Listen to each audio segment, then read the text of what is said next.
K-Rock Mid-Atlantic Rock Review's MARR Army Rock Show. I'm in Ocean City, Maryland at the Ocean Gallery with Dave Schroeder, the infamous Dave Schroeder of the Piece of the Rock artwork that drew us to come down here and visit him. Dave, welcome to the show.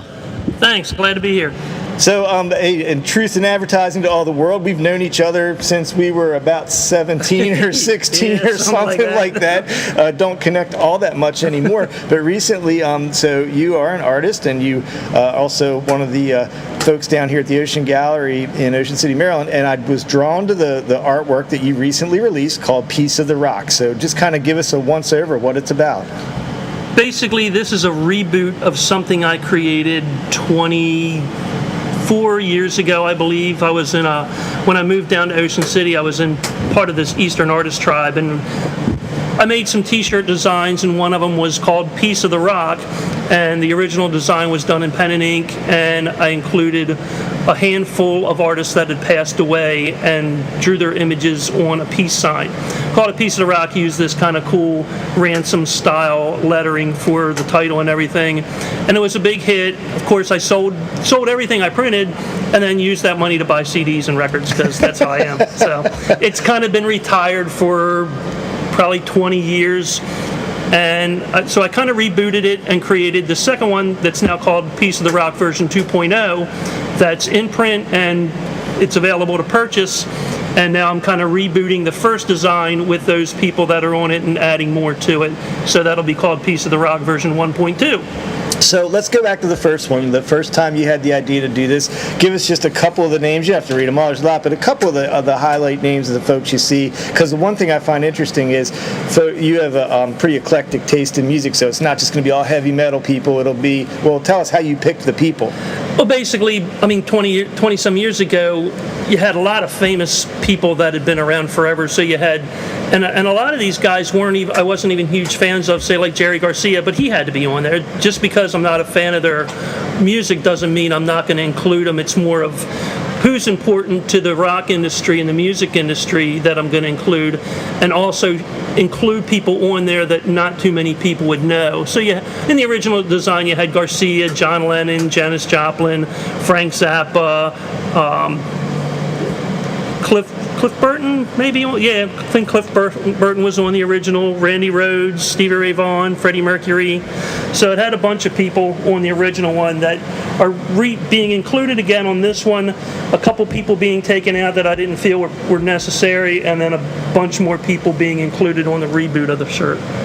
So when I'm looking at the new one, you selected the new folks, I guess, in a similar way as to who was influential. I'm looking at Prince in the center there. Did you pick the position just based on where they fit with the artwork, or were they placed for a reason where they are? For the center line and the middle part of the peace sign, that area, especially the center, was real important to me.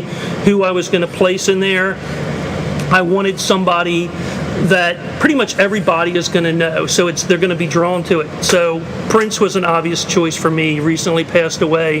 The guy's just a worldwide phenomenon, and he pretty much covers all bases. People that love metal love Prince, soul people. I mean, who don't love Prince? Don't say you. No, I was a huge Prince fan. Prince rocks. Best Super Bowl show ever, actually, in my opinion. Oh, hands down, yeah. So Prince in the middle and Ronnie James Dio underneath of him were kind of no-brainers for me. And then when Chris Cornell passed away, I had to take somebody out and put Chris Cornell, because he was pretty important to me also, that he found a spot towards the middle. And everybody else, it's like, depending on what reference pictures I use for my drawings, will also determine where they go in the design. Yeah, it's part of what prompted me to come down and talk. Tom Petty passing this week, and then recently, our friends in Adrenaline Mob. We lost two close friends in that Adrenaline Mob crash, and it happens far too often. So, is there anybody, have you had a lot of folks reach out to you from other places that mentioned, who their favorite was on there, or people saying who they like and why they like them and stuff like that? Oh yeah, it's been interesting when I released the shirt that's in print now, the 2.0 version. I had all these people obviously coming to me and saying, well, why didn't you put Randy Rhoads in there? Or why didn't you put, and nobody was reading the beginning of, I usually post all this stuff on Facebook, and as I draw it, you can see each person that I put in, so you can see the peace sign as it evolves and as the new musicians get put on there. So obviously anybody that didn't read that this is a design that's not going to include the original people I had are going to say, well, you're stupid for not putting John Lennon in. I was like, yeah, I am stupid, but he's going to be in the reboot one, so yeah, I'm not real stupid that way. So what I try to do is mix up, because I've got people in both designs that people are going to look at, they're going to have no clue who they are. But to me, the little guys in the punk bands are just as important as the superstars that everybody in the world knows. So on the design that's in print, the version 2.0, you'll see people like Dennis Demure, Piggy from Voivod. That guy, he was one of the main reasons I wanted to create the second shirt, is because he was so influential. You'll have people like Ray Gillen, that a lot of people might not know, but he's been around. Alan Woody from Government Mules on the second shirt. Adam Yauch, a lot of people won't recognize him, but if you say the word Beastie Boys, who's not going to know Beastie Boys? So he had to be on there. So it's a pretty eclectic shirt on both when I do it, because you'll have your hardcore metal dudes, you'll have some punk dudes, like I've got D. Boone from the Minutemen that'll be featured on the version 1.2. So there's a little bit for everybody, and of course there'll be people are like, oh, why isn't he on here? It's like, give me time, man. There's only so many dead people I can put on a peace sign. So who was the hardest one to draw on the current version? What was the most challenging art? The new one I'm working on, I just finished doing Randy Rhoads, man, and his hair just gave me a hard time. And but the one that really threw me, and I took days to work on, Johnny Ramone. And, I mean, most of the time his eyes are covered because of that cool Ramones haircut, and he's in shadow, so I wanted to lighten up and show his eyes. And while I'm drawing it, I'm realizing his eyes in real person are off, so he's got like a lazy eye. So every time I looked at it, I was like, man, this is wrong. I guess that's why you had that hairstyle. Maybe. But I kept redrawing it and realizing that if I draw it wrong, it's actually right. So he kind of drove me crazy, but I'm real happy with how he turned out now. Now you've got this on a T-shirt. Is it available on a print as well? Can you buy just the picture? Not yet, but I'm working on something, and when I make a print of these, I want it to be different than the shirt. So it's kind of going around in my head whether I'm going to do a print for each peace sign or maybe combine them all into one design when I finish 2 or 3 of them. But I want the print to look different than the T-shirt design. Now, will it still be, this is like a black and white drawing. You envision the print still being black and white, or? That's something going through my head. It's like, do I try to add something to this to add some color to it? But I really like how the pencil work came out, very lifelike. It's totally my style. I've been doing portraits, God, as long as I've known you, I think. Yeah, that's a long time. So I kind of like how they look in pencil and graphite. It gives a real strong image of each character. But there's something else I feel I need to do to it to make it cooler for a print instead of just something that graphic that looks cool on a shirt. So as good as these drawings are, how often have you been asked to be a tattoo artist, or have you had people ask if you could tattoo this on them? A lot, yeah. I mean, the last people that I just talked to last week that I showed the design to is like, man, why don't you do tattoos? Honestly, man, I really don't want to put something permanent on somebody's body. It just freaks me out. I've got an eraser that when I screw up, I use. I don't think I can do that with a tattoo. I have to get you to do like a Sharpie one, like then just have the other tattoo guy go over that. You really kind of did it, but you didn't know you did it. It wasn't your fault, right? Well, I don't mind. I actually have a print called Always Thinking with My Heart, and it's this really bizarre print that I did. It's kind of a self-expression, self-portrait kind of thing. And I actually had a lady that wanted to put it on her back, and she bought the print from me, and she's like, would you mind if I get this tattooed on my back? And I was like, hell no. Yeah. It's like, man, I would be totally flattered. She said, well, I don't want to avoid copyrights. I was like, man, the only thing I ask, if you better find one really good tattoo artist, and you better send me a picture of it. That's awesome that you're doing that. So the print is available on T-shirts now. Is it just limited time? Like, are they actively for sale, or are they like going in blasts? And actually, you were the one who hooked me up with this company and told me about it, because I had no clue about this company called Teespring. It's teespring.com. So I checked them out, and it's really cool the way they handle this.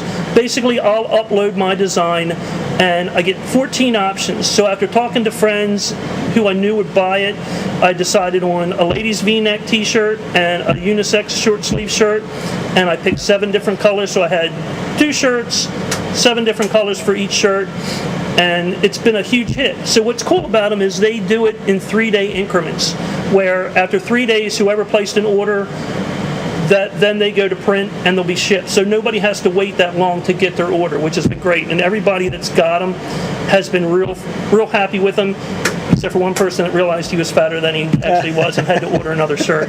So other than that, I mean, I bought 2 myself, and I really love the way they came out. Yeah, they're not a sponsor of the show or anything, but we use Teespring ourselves for our own stuff, which is why we sent them your way. And folks at Teespring out there, man, hook us up here at Mid-Atlantic Rockabilly's, because we're giving you a shameless plug here, but we both use you. So, hey, tell us a little bit about the historic place we're sitting in here. Give you a chance to plug the gallery. Like, tell us, how long have you been working? Because anybody that's ever been to Ocean, Maryland is going to know I'm sitting in the Ocean Gallery. You can't miss the place. Yeah, so, I always compare us to like the Statue of Liberty. If Ocean Gallery was gone in Ocean City, it would be like the Statue of Liberty disappearing, because it's just a landmark place. And like you said, if you saw it, you'd know it, and you can't get it out of your mind like it's a bad car wreck or some horrible scene you saw as a kid that's etched in your brain. But we celebrated 50 years last year of Ocean Gallery being in Ocean City, and actually the owner, Joe Crowart, was awarded this great award from the Comptroller of Maryland a couple weeks ago for his services to the culture of Maryland. But it's a building that I remember as a kid coming in. I always tell customers, I've been here 26 years, and I remember coming here in the 70s being freaked out by it as a little kid, and I've been here 26 years and I'm still freaked out by it.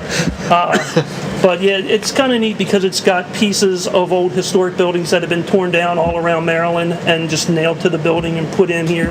So it's definitely a unique place.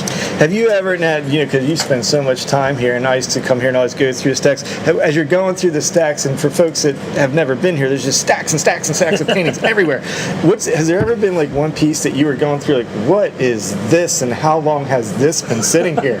Yeah, it happens almost every other week. I was like, I think I remember seeing this in 1978 when I came in here. Yeah, it's kind of freaky. So, listen, I want to thank you for being here. The design is Piece of the Rock. Where can people go to see the design and to order the T-shirt and that kind of stuff? They can follow me on Facebook, and if you find me on Facebook, I believe I'm under I am David Schroeder for Facebook, and it's just I and the letter M. Thought that was kind of freaky. But you can find my photo albums for each drawing that I do, and you can watch the evolution of it. So you can see the drawing on there, and on Facebook they also have links to the Teespring site, and basically the Teespring site is teespring.com, and then / and then Piece of the Rock version 2.0 with a dash in between each word. And what we'll do for you is folks go over and like the MARR Army Rock Show Facebook page. We'll put a link up there so they can link directly off the MARR Army Rock Show page and go to it. So Dave, been good catching up with you. I don't get to Ocean City much, but I always stop in to see you when I do. And once again, it's Piece of the Rock, and it's a really cool design, and I'm glad we got a chance to talk to you about it, man. Thanks for being here. Great talking to you, man.